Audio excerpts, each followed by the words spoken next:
Let's begin with a bow. And to start with, let's just sit together for a few moments.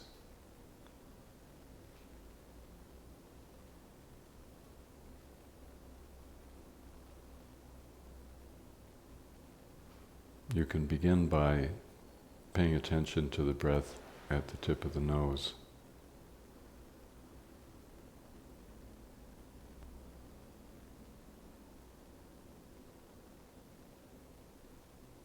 Feeling in a very precise and subtle way the coolness of the in-breath.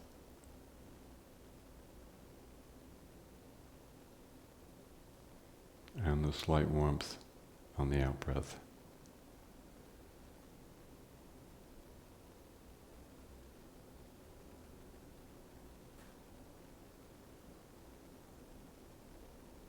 Notice how simple and pure the breath is on the in-breath.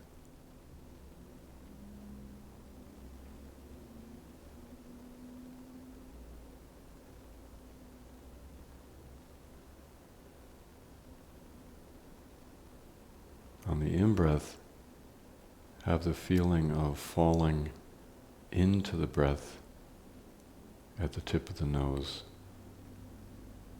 surrendering yourself into the breath.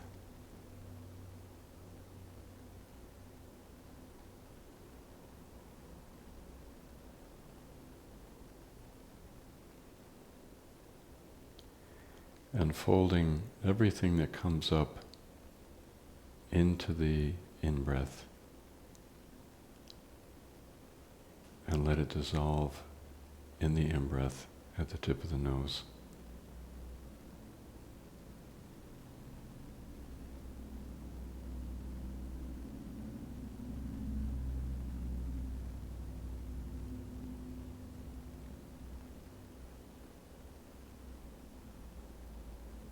And even your own sense of watching the breath,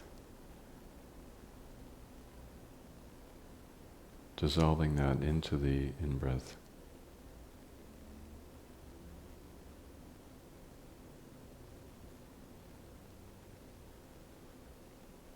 Any tension, physical, emotional, just fold it into the breath as you breathe in.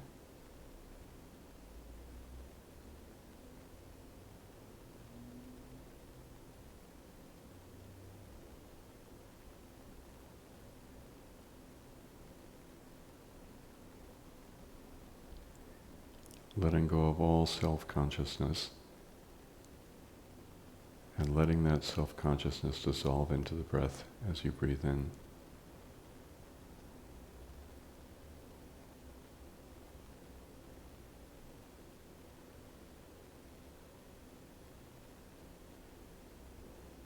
Just fall into the breath.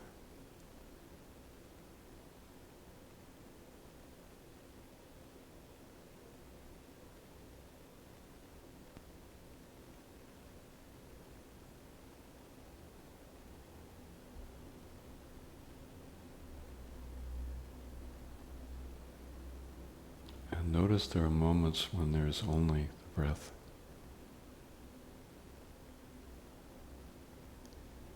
Brief glimpses.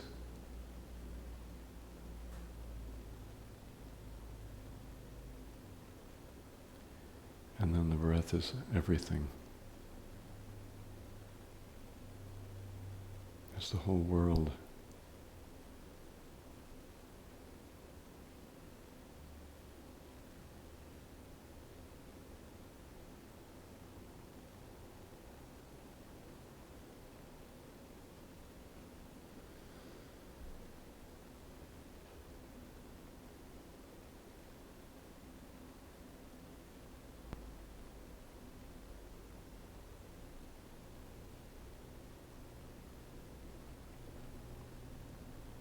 And then as you continue to breathe in, imagine you are breathing in not only through your nostrils, but through all the pores of your body on the in-breath.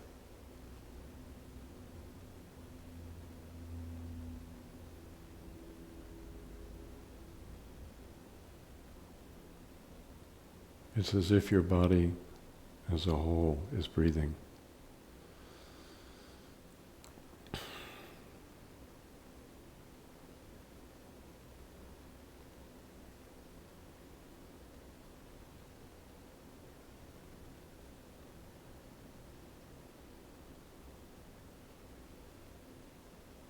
Soles of your feet, breathing in on the in-breath.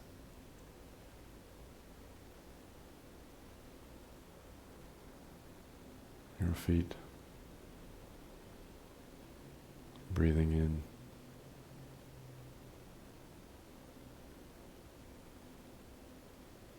And then adding our lower leg, our calf, our shins.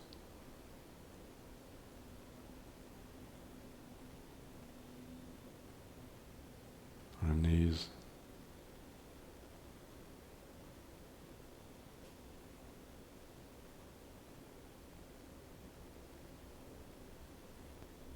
So breathing into the soles of our feet, our ankles, our lower legs, our knees. Drawing the breath in on the in-breath into our body. Then the upper legs, thighs,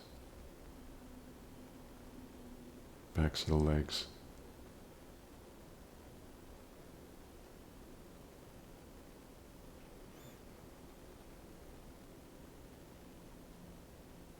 notice there is a sense of dignity and presence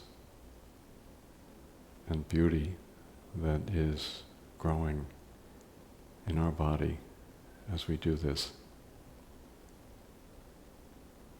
Then the perineum, the pelvic floor, the hips, the sacrum, the lower belly.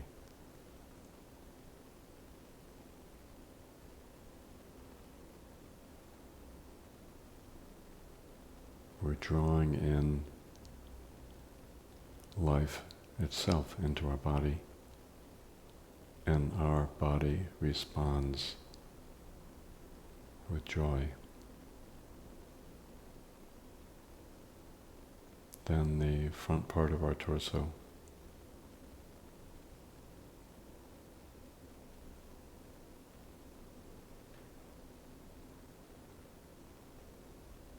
bringing the breath into our organs, our stomach, our heart.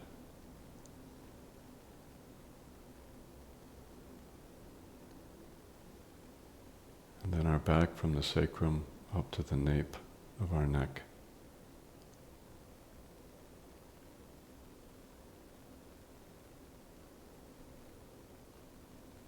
So now breathing in from the soles of our feet up to our neck.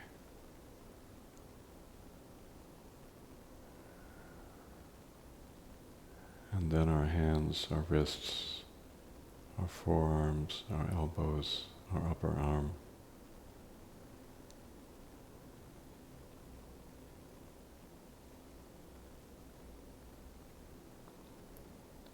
And now breathing through all the pores of our body in on the in-breath, bringing the breath, bringing life.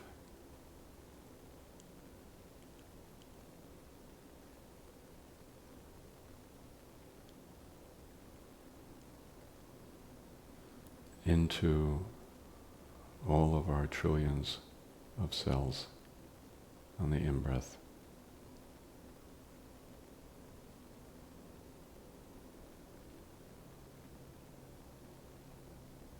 Feeling our body humming with life.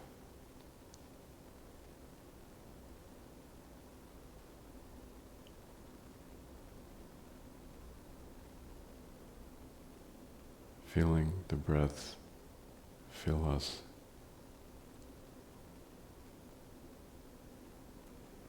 and our face, including that. Relaxing all of the social tension of our face and letting the breath wash through our face and into our head, the back of our head,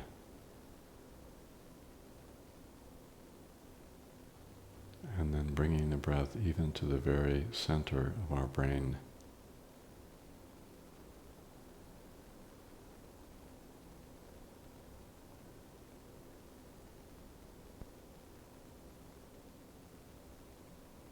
And then a few more breaths, a few more total body breaths, so that the whole body is breathing in the breath.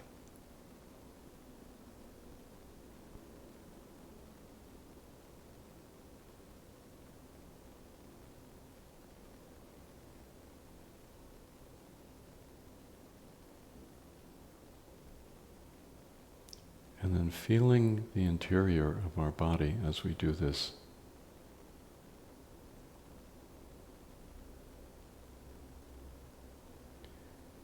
What is the actual experience of our body when we bring in the breath?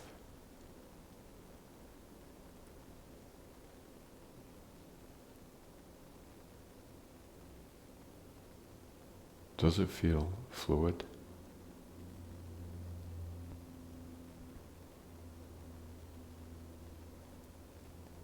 Does it feel like an open situation with no boundary?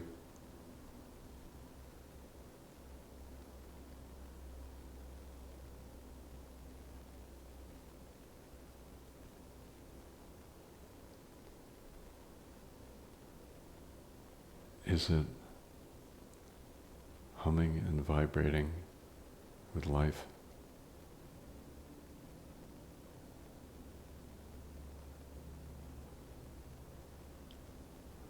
Do you feel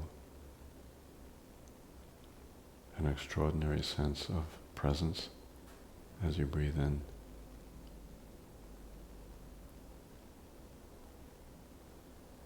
Presence and awareness,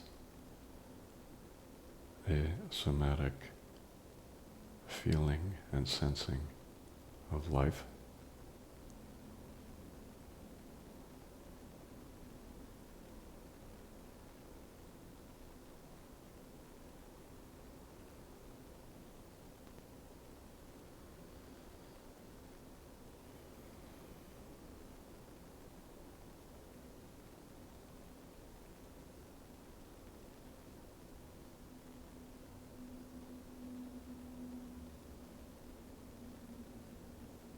Let go of all your ideas, all your thinking, all your judgments, and just feel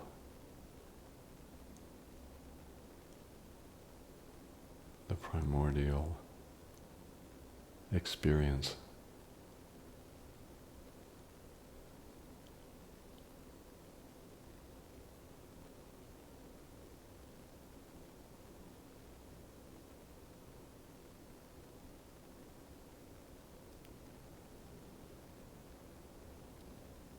And let yourself disappear into it. So there's only the body breathing and what the body knows, which is everything.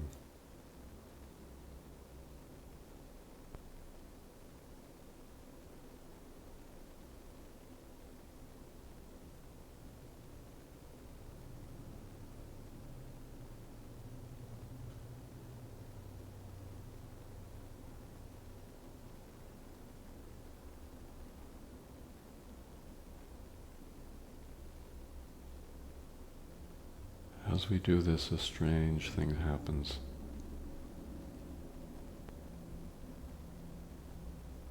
We begin to have a certain kind of very subtle feeling in our heart.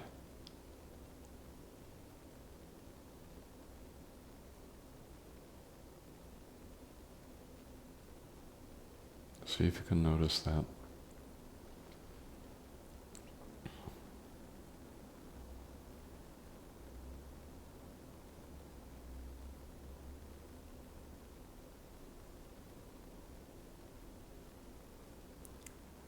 And notice that feeling, although it's centered in the heart, in fact it fills the body.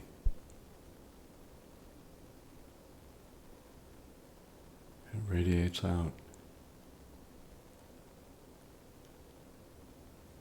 At first it might seem tender and raw and filled with feeling that we can't define.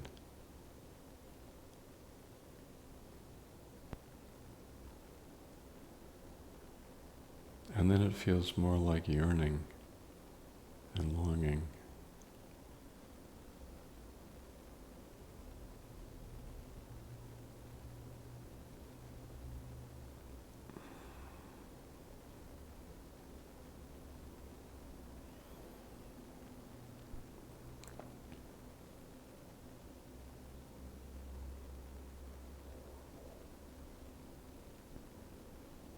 Something extraordinarily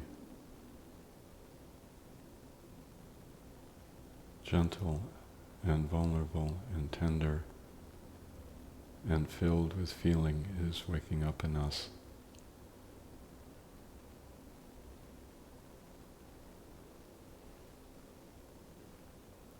The center of that feeling is the heart.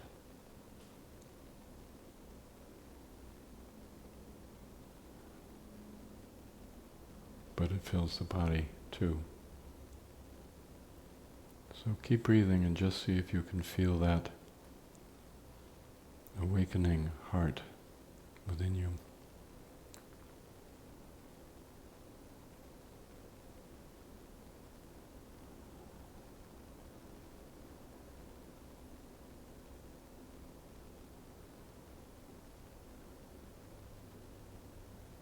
And give into it.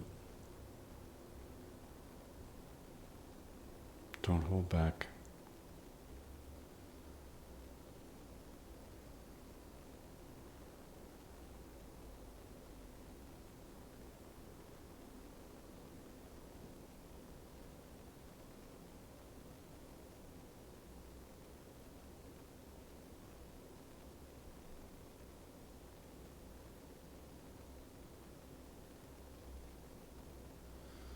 And notice this tenderness, this vulnerability, this open softness and warmth in the heart is open to the world.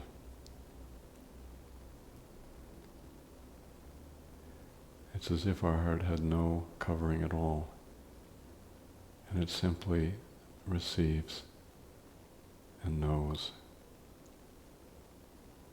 and feels.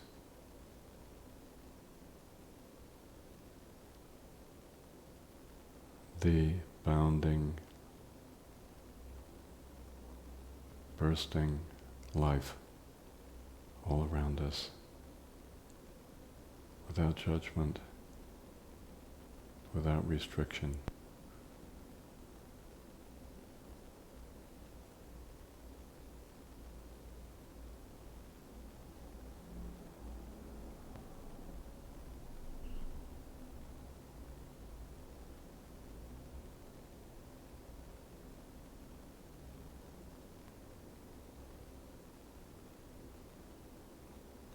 If we begin to drift away, we can simply bring ourselves back by breathing in through all the pores of our body once again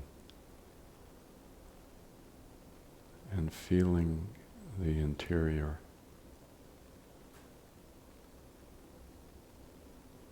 of our soma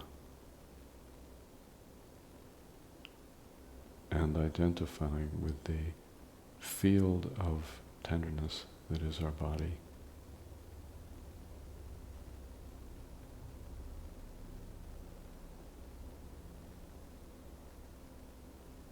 Tenderness which is awake.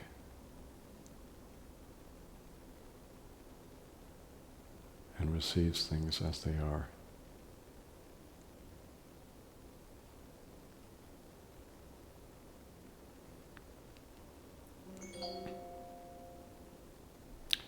guess it's time to close the meditation.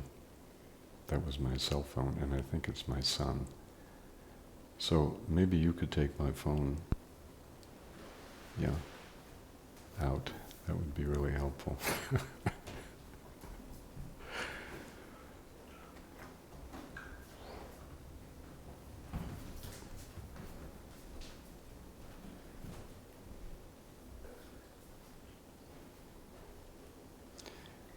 Very good. Well, I very much appreciate us being able to practice together in this way. It's interesting that when we create that as the ground of our dialogue together, then we're already connected, and I can talk to you out of that space. So I don't have very much to say this evening, but I do want to talk to you about one thing in particular.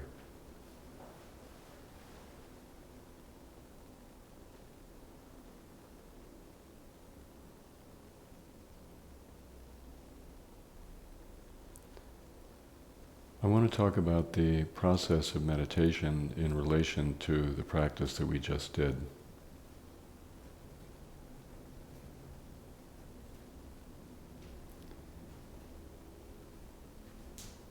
When we meditate, particularly in the Western world, we have an idea that we are developing a particular capacity and a particular state of mind. And to a certain extent that's true, we are. We've heard about mindfulness, which is very much the practice we did today, although today I did a tantric version of it. But paying attention to the breath at the tip of the nose, and through that process bringing ourselves into a state of peace.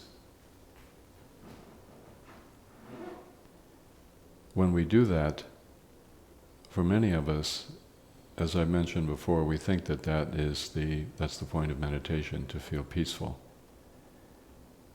And to have a way to deactivate ourselves and bring ourselves back to our basic person.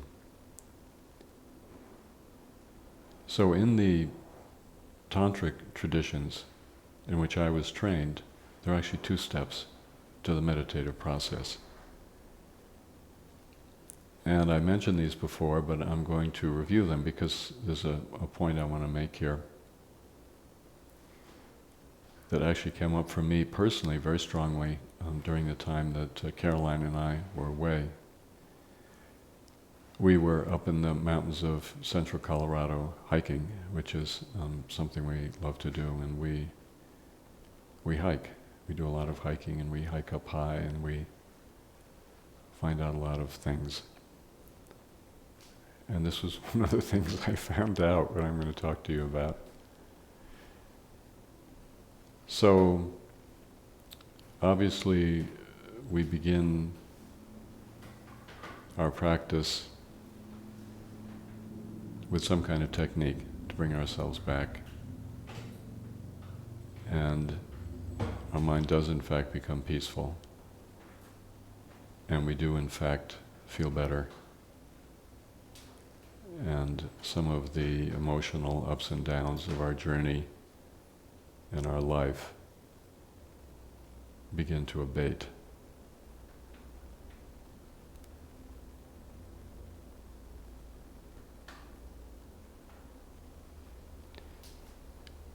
And the way we frame it in the practicing lineage is that we are beginning to connect with our basic state of being, with the empty, open ground. And in the practice that we just did, after a while I asked you, what is the body, what's going on with the body? Is there anything solid there? I could have said, is there anything you can pin down? Is there anything that you can put a label on? And what's found in the practicing lineage heritage by lots and lots and lots of people is that the more we come into the body, the more we begin to realize that the idea that we've had of our body doesn't really apply. It's an overlay. And that overlay doesn't really, in a way it's almost like a mask. You know, we think we have this body with this shape and we have these organs and we think it feels solid.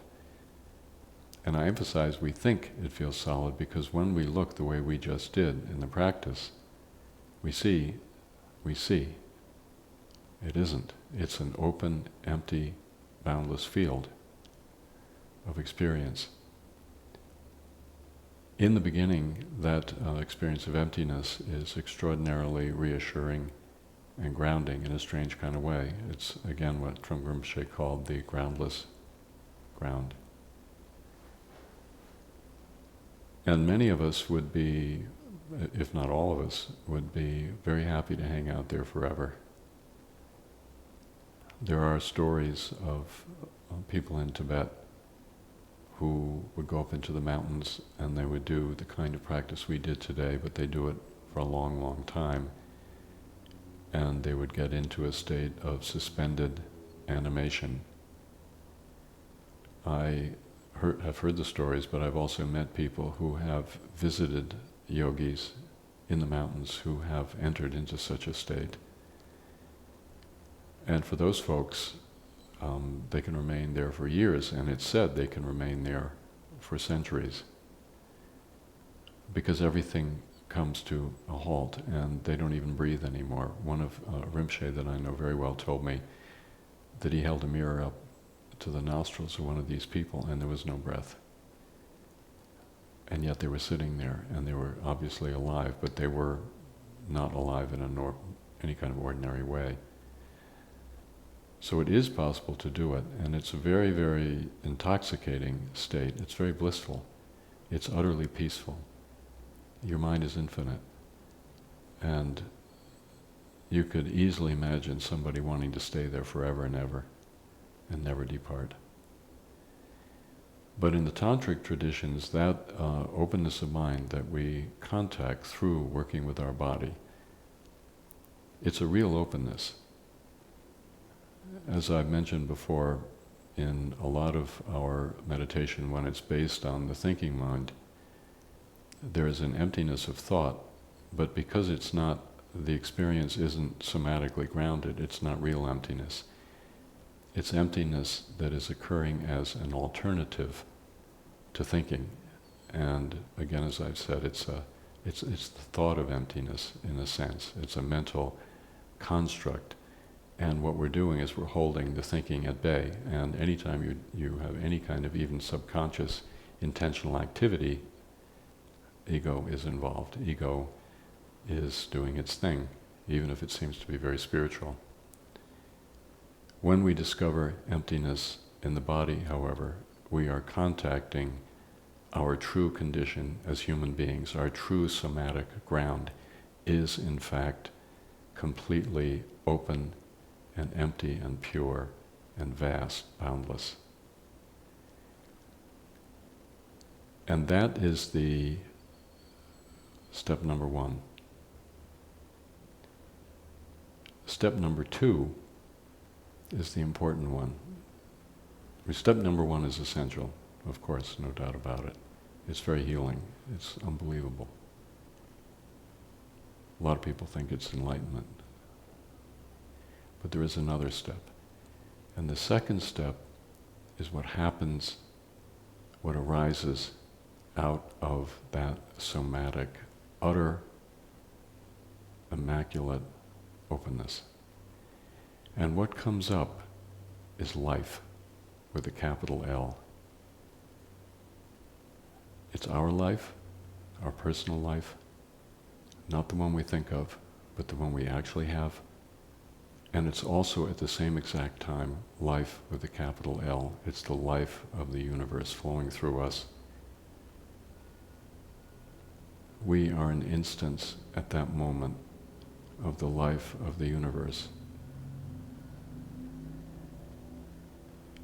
Now the thing about meditation is we often would like to get into a kind of steady state where things are just like we've taken care of the issues, the mind is open, and we can kind of go from there. And we think somehow we've solved the problem, particularly for very advanced meditators. What we have to realize is we have not solved the problem.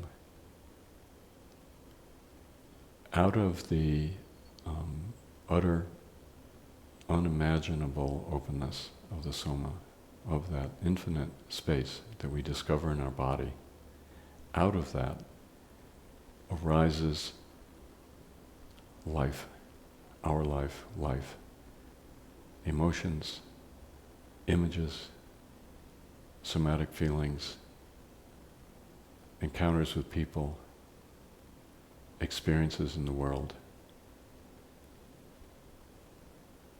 And these happen moment by moment by moment. And what we have to realize is each moment is a question of life or death. When life arises, it always comes on a mission to invite us out, to burst us open, to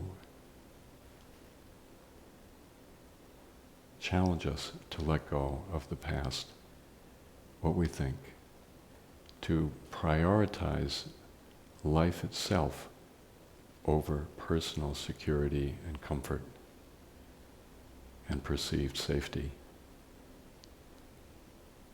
So when situations happen, when life arises out of that emptiness, if we want to, we can choose death, what Trungpa Rinpoche called the setting sun. We can choose death, and death is to retreat from the newness and the freshness and the inevitable threatening nature of pure experience, the pure experience of life. We can push that away, and we can retreat to our habitual patterns and our interpretations and our judgments and all the things we think and all our stories, all our dramas, all our narratives. And although the left brain thinking is very compelling, you can't really argue with the left brain logic. You have to see that it's about death. It's not about life. And we can choose that, and we do choose that much of the time. On the other hand, when something happens completely outside of our expectations, that is life arriving at our doorstep. And we can choose the openness, we can choose to allow the vulnerability, we can choose to step toward the thing that threatens us, makes us uncomfortable, makes us fearful. And then we're choosing life. We're choosing life with a capital L, but we're also choosing our own life because that is our life. As we've talked about, human beings, perhaps unlike any other beings in the cosmos, mountains, stars, galaxies, chipmunks, whatever you want to say, we are unique in that we can deliberately choose death. We have a very ambivalent relationship to life. We can choose death. We can prioritize what we think over what we actually know in our bodies. The great spiritual traditions going all the way back to the Aboriginal traditions of Australia, of the Kalahari Bushmen, and the later indigenous traditions, and down through all the world's religions, which in my life I have been privileged to study and have to take exams and meet people and go through all of it. All those religions exist for one single and sole purpose, it seems to me, is to show us how to prioritize life and our life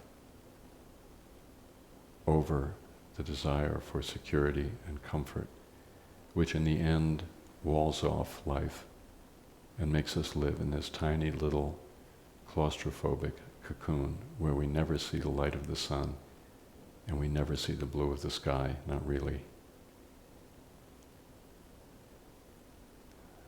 So the message for me this whole time since I've been with you has been the importance of choosing life moment by moment by moment. Life is not a done deal. Life never stops challenging us, and our life never stops wanting to unfold. It requires all the exertion of our human soul to choose life. But when we do, yes, there's a price to be paid, which is we can't comfort ourselves with the delusion of our own immortality and our own power and our own grandiosity. So we lose that. There is a certain kind of, it may be ignorant, it may be delusional comfort, but we lose that.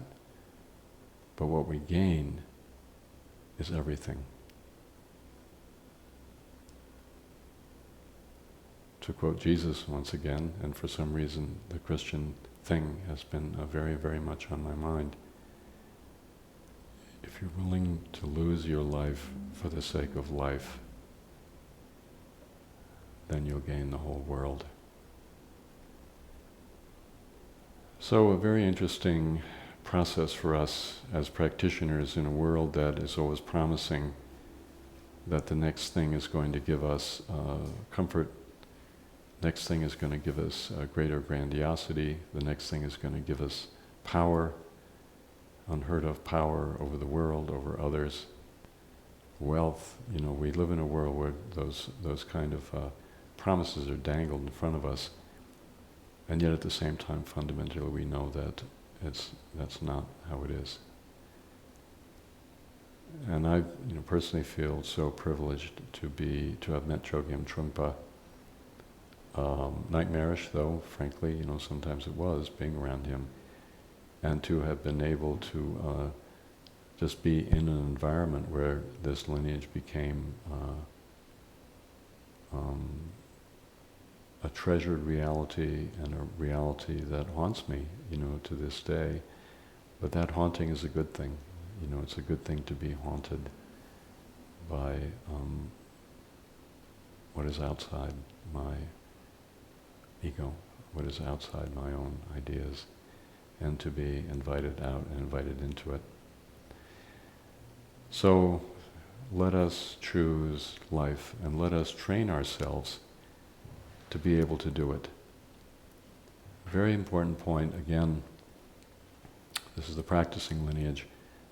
If you say to somebody, choose life, they actually often don't know what you're talking about. And they think choosing life is choosing neurosis or choosing impulse or choosing what gratifies them. And the important message, I think, of this lineage is that we have to create a ground so we can see the real invitation that's coming from life, and we can discard the bogus invitations that come from our ego. So at this point, I'd like to ask Elizabeth to come over and see if we have some things we can talk about. Welcome, Elizabeth. Thank you. Please be comfortable.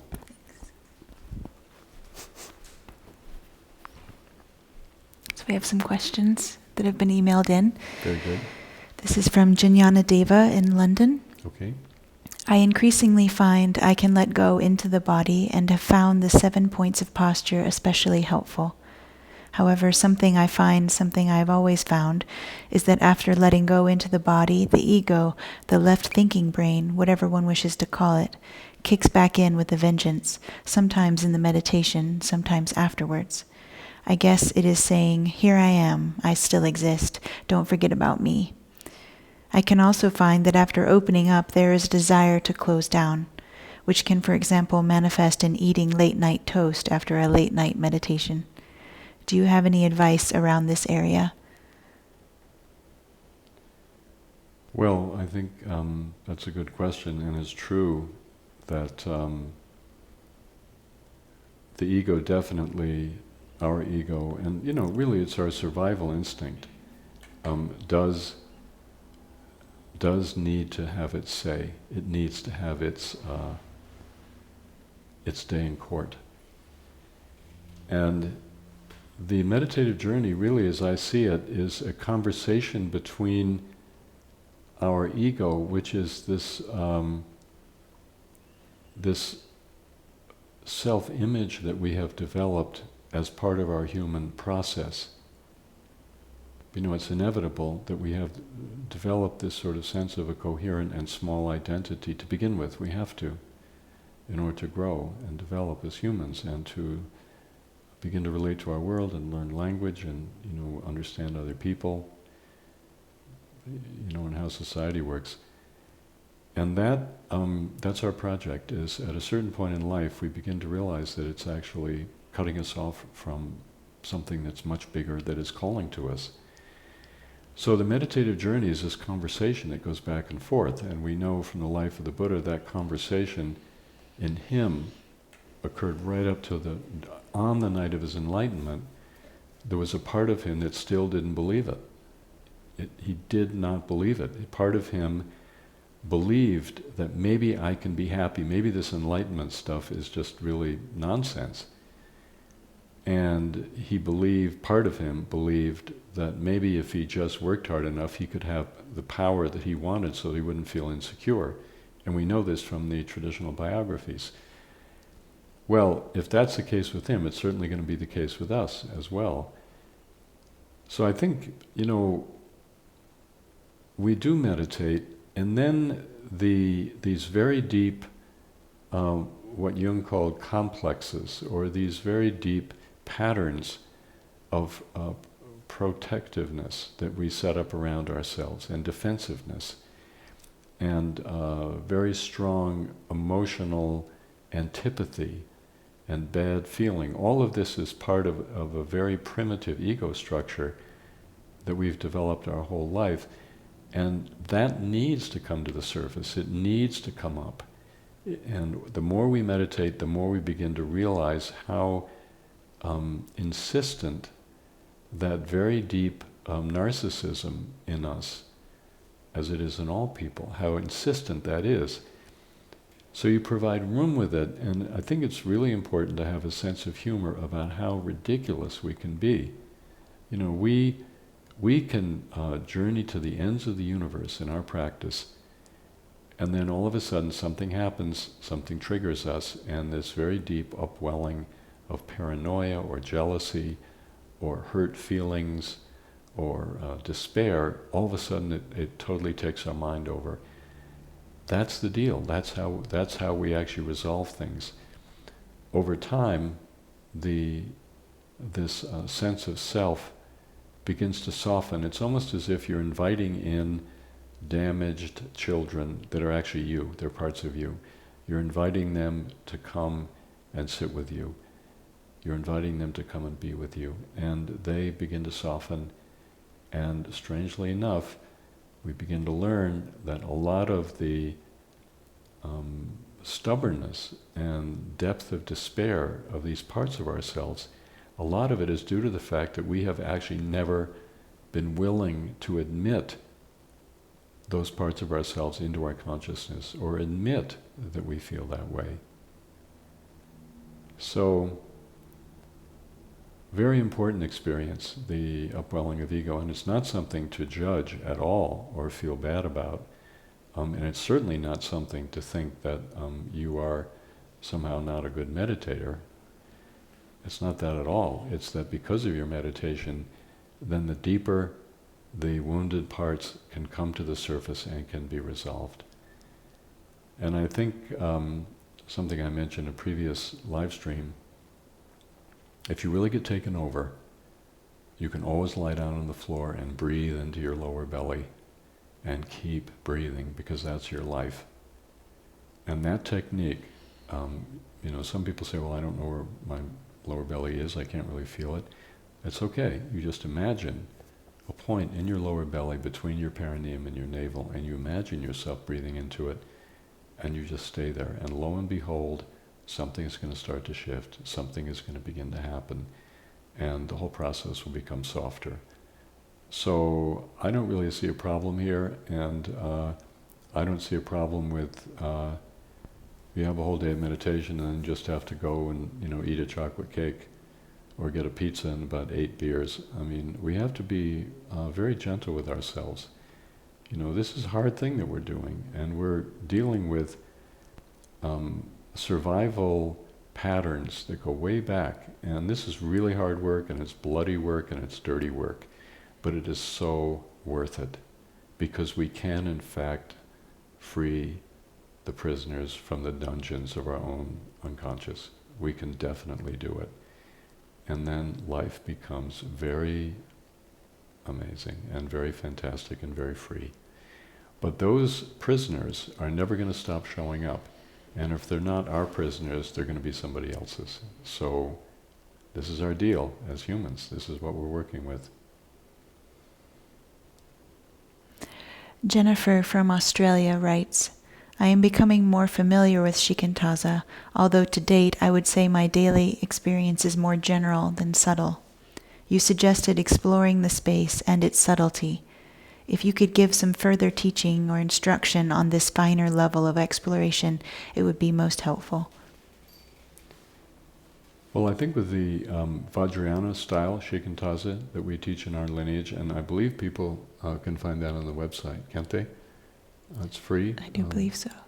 Where is it, Jonathan? Do you know if people want instructions on our Vajrayana style shikantaza? I'm not sure, but I will send an email to the person asking the question. Okay. But if you, if you're exploring that, which is very interoceptive, which means it's very much about developing internal feeling, internal sensation, internal knowledge in your body. The more you do the practice, the more it's a matter of emphasizing feeling over technique.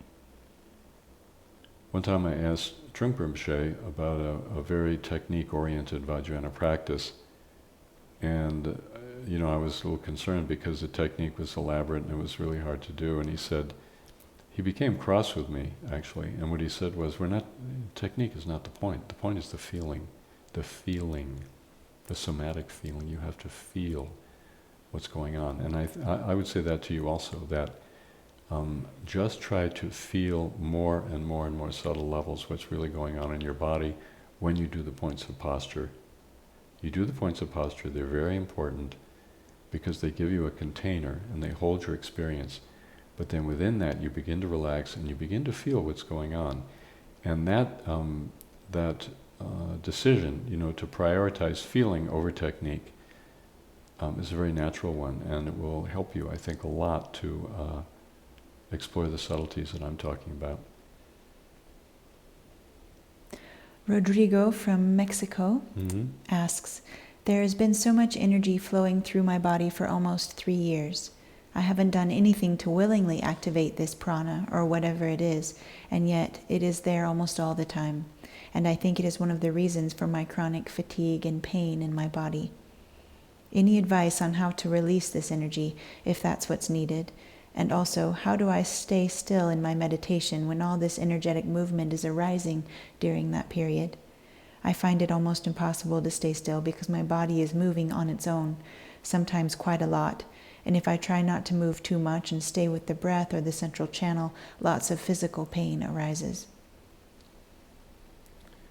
Well, I wouldn't say the problem is the energy. I would say the problem is your relationship to the energy.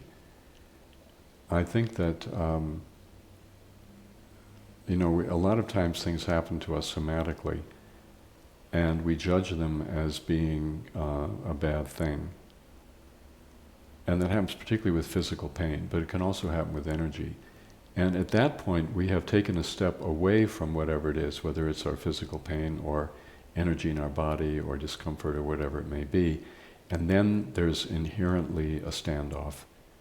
There's what's going on in our body, and then there's our ego is trying to manage it. And, this may be a hard thing to hear, but I think you need to soften toward the energy, in your attitude, and try not to regard it as a problem. Try to regard it as a part of your incarnation that you need to make a relationship with and you need to make your peace with. But mostly you need to be in communication with what's going on in your body. And communication means really entering into a dialogue and trying to find out what's going on, why it's going on, and what it wants from you, because it wants something. It wouldn't be happening otherwise. And then the second thing is, I would not, my suggestion would be not to have too many ideas about what technique you're going to be using to make that relationship. If you're trying to sit without moving, I don't think that's going to be helpful. If you're trying to stay in the central channel, I don't think that's going to be very helpful either. My suggestion would be, is you set aside all of the official techniques and you start out, when you start to feel the discomfort of the energy, you lie right down on the floor, be comfortable, pillow under your knees, maybe something under your head, and begin to ask the energy what's going on. And I don't mean necessarily verbalizing it, but have an attitude of, I want to know, I want to open myself to what's going on here. I want you to show me. Have that kind of attitude and be with the energy and see what happens. And I agree with you that the chronic fatigue, it feels to me, we don't know each other, but from what you say, it feels to me that the chronic fatigue is actually tied up with your resisting what's going on in your body. And even resisting the chronic fatigue itself can make chronic fatigue worse. So chronic fatigue, strangely enough, isn't really fatigue. It feels like fatigue from ego's viewpoint, because the ego is being asked to take a break. And the ego is being told that whatever ambitions or agendas or plans it has, it's not going to happen. It's not going to happen, no way, and you better just give it up and give in. And that's the energy in your body, intelligence in your body, which we label as chronic fatigue because we have these ideas of what our body should be like if we didn't have that feeling in our body. And that's all based on our concepts and our preconceptions. So honor the chronic fatigue energy, honor whatever's going on in your body, and realize this is a moment for you. It's a moment to pull the plug out from the wall of habitual patterns and to really look in a very fresh and open way without preconceptions and see what is wanted at this point in your life. And I think if you can do that, it will be life-changing for you. And there is health on the other side, but it's going to be a health that is probably very different from what you think of right now as health. So I think it's a blessing, really, that you're being brought up short and you can't override what's going on with techniques or with anything else. It's a real blessing. Saint Teresa of Avila used to say, she was this wonderful Christian mystic who lived in Spain, and I have no idea what century. I don't know, 14th, 15th century, I really don't know. Same time as St. John of the Cross, and she was very sick, actually, sick most of the time. And people said, oh, it's such a shame that you're sick, and it's really too bad, and we wish you'd get better. And she said, actually, my sickness is the hand of God resting directly upon me. And without the sickness, there'd be no journey. And with no journey, I'd be debarred from salvation in Christian language. So she had a deep, deep respect for very painful illness, very difficult situation, not because she was putting a good face on it, but because she actually understood something that most of us don't. That it's when life breaks through, it often breaks through in the form of sickness or illness or pain or suffering, we think of that as being death. It's not death, it's life. And it's an invitation for us to step toward it. Step toward light, as they say. So, good luck. Mary asks, whilst meditating and falling into myself, I met what I knew to be me, but was also unrecognizable as me without all the nonsense. Ancient, still, quiet, so much wisdom. She scared me, and I retracted from her. Now I find myself desperately trying to find her again. It was a consciousness in the center of my being. I now know that the journey is within. Been trying to get answers as to what I touched. Can you speak to this experience? I wouldn't hang on to it, honestly. I think it's wonderful that happened, and I think it perhaps resolved a lot of doubts for you. But to quote Nietzsche, one of my favorite things from him, wherever there's an oasis, such as the experience you had, there's also an idol, meaning we begin to make it into a reference point. To quote the Tibetan tradition, the easiest and most direct way to come back into the presence of your innermost being is not to hang on to it. Just let it go and move on with your life. And for sure, she will turn up. But she might not turn up inside. She might turn up outside. One never knows. Cam from London. Please can you help me understand, please can you help my ego understand why chaos is extremely good news? All aspects of my life seem to have gone progressively to the dogs: health, relationship, family, finances, etc. For several years, I have been holding on to spiritual practice, also known as Buddhism, to keep going. But my interactions with my teacher I am involved with have left me seeing that I can't even hold on to her as a teacher or to Buddhism as a thing. Now I feel like I want to get away from Buddhism too. The only problem is that I don't know what else to turn to. Where do I put my faith or trust? Well, I would get away from Buddhism, actually. I really would let it go. It sounds like it's might be getting in the way. And as far as the dogs are concerned, I would totally let everything go to the dogs. The dogs are, in our lineage anyway, the dogs, and especially the black ones, are they're protectors. And they're going to chew up anything that we try to set up to make ourselves feel okay. Now, as far as helping your ego be okay with everything going to the dogs, I'm afraid that's not possible. It's not in the nature of the ego to feel okay about losing its reference points.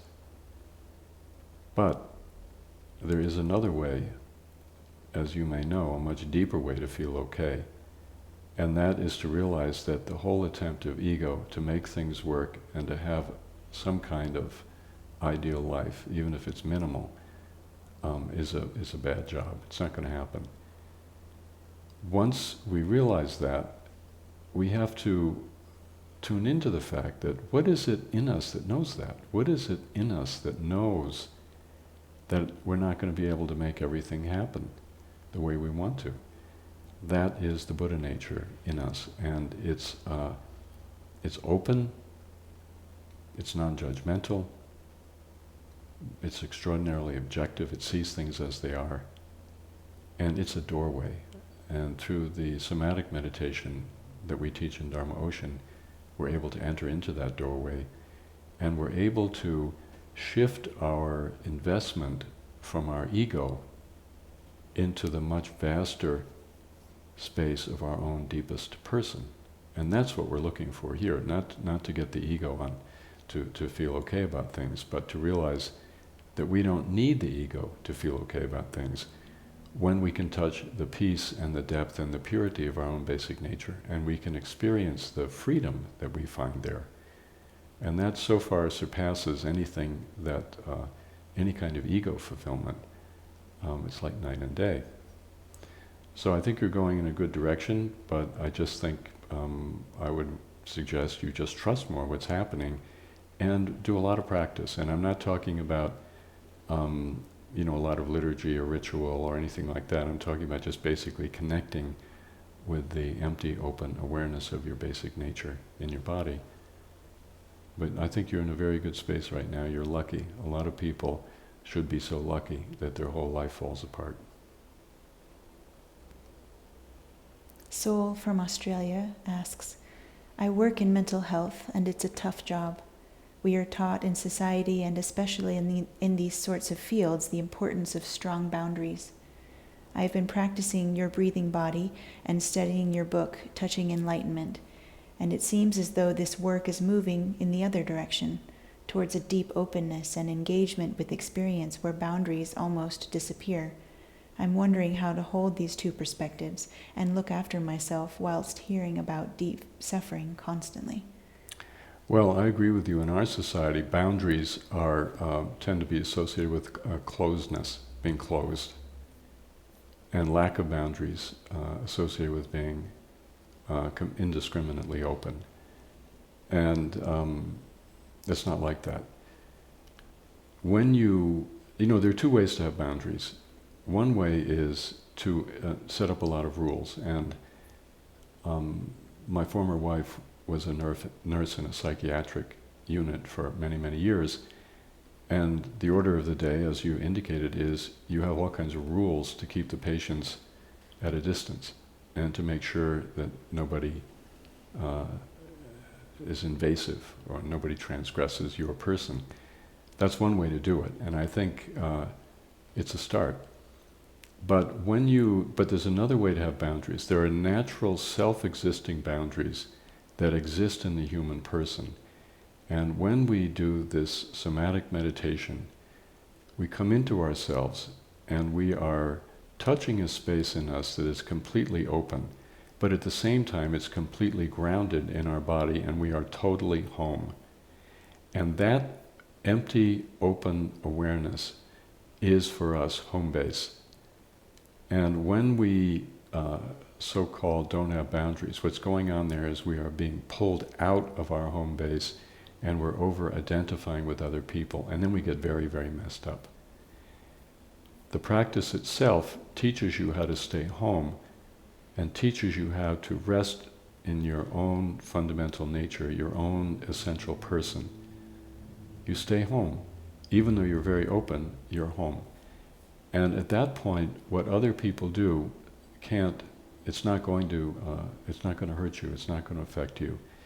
And the temptation to kind of go out and engage them in a way that where you lose yourself, it's going to be very workable. You won't have to do it.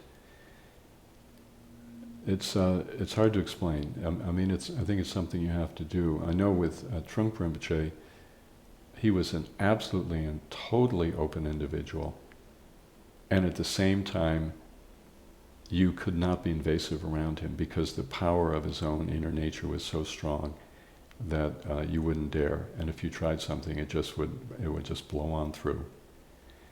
So I think that dichotomy between being open means we don't have boundaries.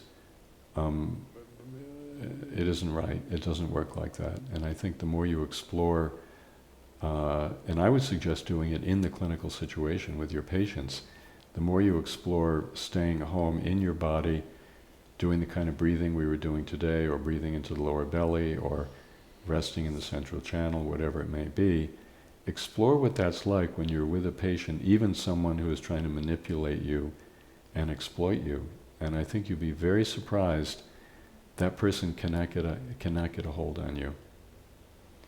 And that's a much better way, I think, to be, rather than putting up a wall. Because what my wife told me was, she didn't do it. I mean, she was a practitioner and she did not put walls up. But she said the more the staff put up walls, the more the patients reacted, and the worse everything got. So it's a very, very interesting issue. And I agree with you. It's it's very much up in the mental health field, and I don't think it's always understood very well what the possibilities really are. Patricia writes, I have been practicing many of the techniques that I have learned from you on somatic meditation, yet I have a blockage issue. I have been subjected in my past to severe physical and sexual trauma which started at age 6. The repeated abuses have left memories in my neck. It is locked into a defensive tension. I am finally able to get some of the tension to release, yet now that there is circulation, it is excruciatingly painful, and I am aware of the brain-body split. I do not wish to stop my practice because it is the only reason I am growing and healing. What do I need to do?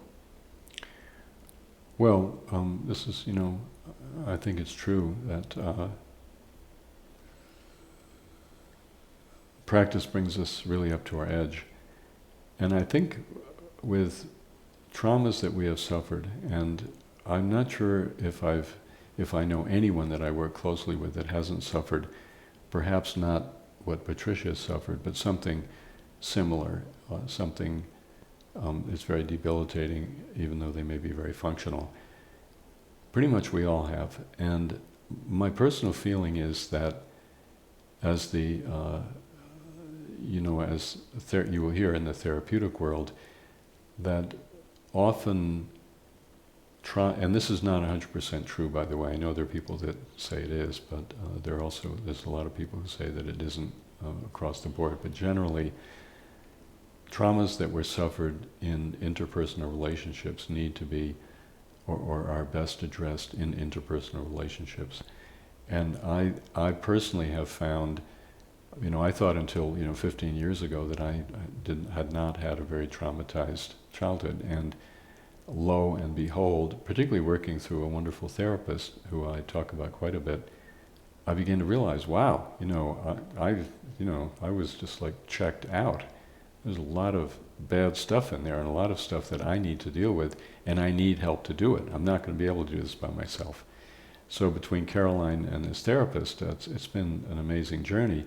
But one thing I do realize is we often need help, and I think in this case it could be very beneficial to combine practice with working with somebody that knows what they're doing, and that's sometimes a bit of a stretch, to find somebody who actually is capable and truly competent in working with trauma. But the somatic therapists are very, very good. Peter Levine's people and Van der Kolk's tradition, and